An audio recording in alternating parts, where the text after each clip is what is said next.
چوکھٹ پہ ہم حاضر ہیں۔ اگر ان کے دو مقامات کو دیکھا جائے، ایک روحانی اور ایک علمی، دونوں طرح سے، دونوں اطراف سے ان کو بلند مقام حاصل ہے۔ اگر علمی لحاظ سے دیکھا جائے تو ساز العرب والعجم حضرت علامہ طا محمد بندیالوی گولڑوی رحمۃ اللہ علیہ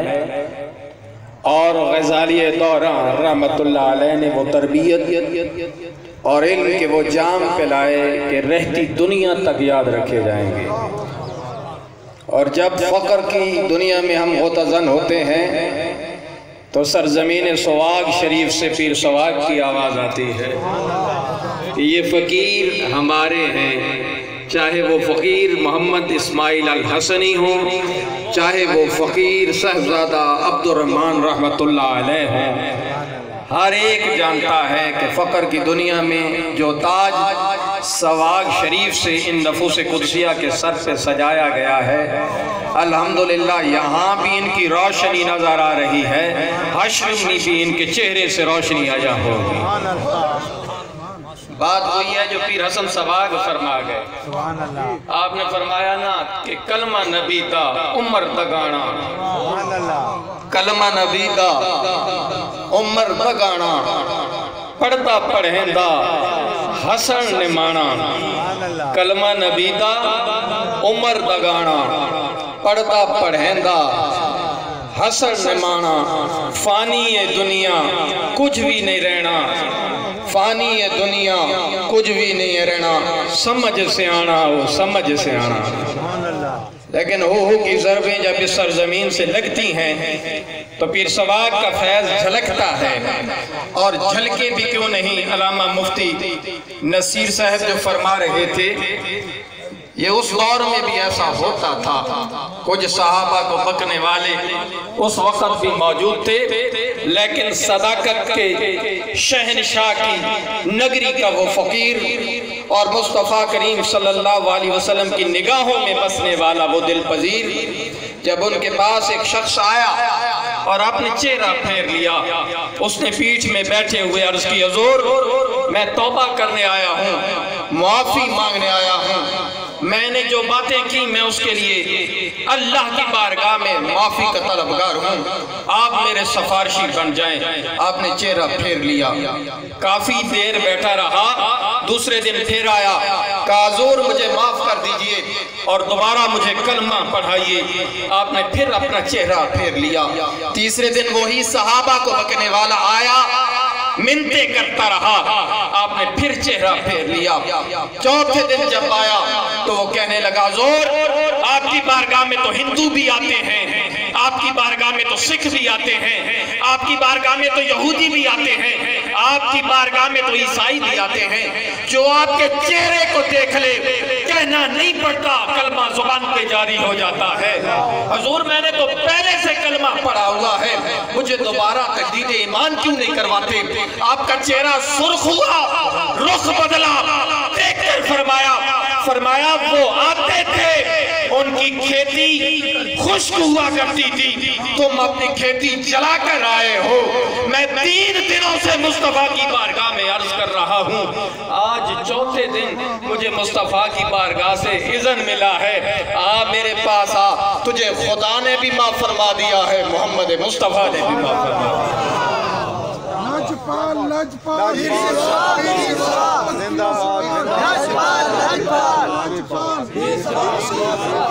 اجڑی ہوئی کھیتی والے آ جائیں تو پیر سواگ نگاہ فرما دیتے ہیں، ان کو بھی وہ مقام حاصل ہو جاتا ہے کہ مرید بیٹھا صحرا کی سرزمین پہ ہوتا ہے، خبریں آسمان کی رکھتا ہے۔ سارا ہی نفوس قدسیہ کا سبحان اللہ۔ میرے برادر مکرم ڈاکٹر محمد انوار اللہ صاحب تشریف فرما ہے، میرے والد گرامی کے ساتھ اکثر یہ وقت گزارتے سفر اور حضر میں، اور میں گواہ ہوں کہ فقیر عبد الرحمن صاحب الحسنی رحمۃ اللہ علیہ جب بھی دریائے رحمت شریف کا ذکر آتا، جو بھی وہ آستانہ ہے جہاں میرے والد گرامی نے اپنے سر نیاز کو جھکایا تھا، اور اس کا تعلق بھی آستان مقدسہ آستان عالیہ سواگ شریف سے ہے۔ اور جب بات چلی نا حضرت بابا عبدالغفور رحمۃ اللہ تعالی علیہ کی، تو حضرت صاحب فرمایا کرتے تھے کہ سواگ شریف کی بستی میں جب بابا حافظ عبدالغفور آیا کرتا تھا نا تو اپنے سر کو بھی جھکا کے رکھتا تھا، دل کو بھی جھکا کے رکھتا تھا، کیونکہ جھکانے سے کچھ ملتا ہے، سر اٹھانے سے کچھ نہیں ملتا، کیونکہ حکمہ کیتے ہک چرے ون اچھا نہ تھی ہک چرے ون ساری دنیا تیری ہو سی پاک حضور دی سکھ چرے یہ مصطفیٰ کی بارگاہ کے فقیر جن کو چہرے کو دیکھ کر میں حضور سبزار صاحب کا رات کو سن رہا تھا، بڑی خوبصورت انداز میں گفتگو فرما رہے تھے۔ بس ایک بات اور اختصار کے ساتھ میں ختم کرتا ہوں، اسی سے اختصار کہ حضرت پیر سواگ رحمۃ اللہ علیہ جامعہ فتیہ یہ لاہور میں غالباً ہے،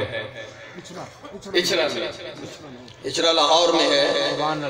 تو وہاں کس فقیروں پہ چلتے رہتے ہیں لیکن پرواہ نہیں کرتے۔ تو کیس چلا عدالت میں، 3 جج بیٹھے تھے، قتل کا مقدمہ تھا، انہوں نے جرا شروع کر دی، فقیر مصطفیٰ کی بارگاہ کا خاموشی سے کھڑا رہا، جب اپنی ذات کی بات آئی خاموشی سے سر جھکائے ہوئے کھڑا رہا۔ پھر کچھ ہندو بیٹھے تھے، اٹھ کر کہنے لگے جج صاحب یہ جو فقیر کھڑا ہے نا مصطفیٰ کی بارگاہ کا، خاتم النبیین کی بارگاہ کا، یہ زبردستی رام رام کرنے والوں کو اللہ اللہ سکھاتا ہے، ان کے سر کو جھکاتا ہے وعدے برحق کی بارگاہ میں۔ ان سے پوچھے تو صحیح، جب اپنی ذات کی بات آئی الزام لگ رہے تھے، سر جھکا ہوا تھا، جب مصطفیٰ کی شریعت کی بات آئی جھکے ہوئے سر کو اٹھایا اور جج کی طرف اشارہ کر کے فرمایا کیا تجھے بھی میں نے کلمہ کہا کر پڑھایا ہے؟ جیسے ہی جب پیر سواگ کے چہرے کی طرف دیکھتا ہے اپنا سب کچھ بھول کر کلمہ طیبہ زبان پہ جاری کرتا ہے، لاجپال لاجپال لاجپال لاجپال پیر سواگ پیر سواگ۔ دوسرے کی طرف نگاہ اٹھی، تو بتا کیا میں نے تجھے کہا؟ وہ ایسے دیکھنے لگا نا اظہار ہو ذکر اللہ کی تصویر تھے کہ جن کے چہرے کو دیکھنے سے خدا یاد آتا ہے۔ فاضل بریلوی نے کہا تھا نا کہ دیکھنے والے کہا کرتے ہیں اللہ اللہ، یاد آتا ہے خدا دیکھ کے صورت تیری۔ تیسرا بھاگا،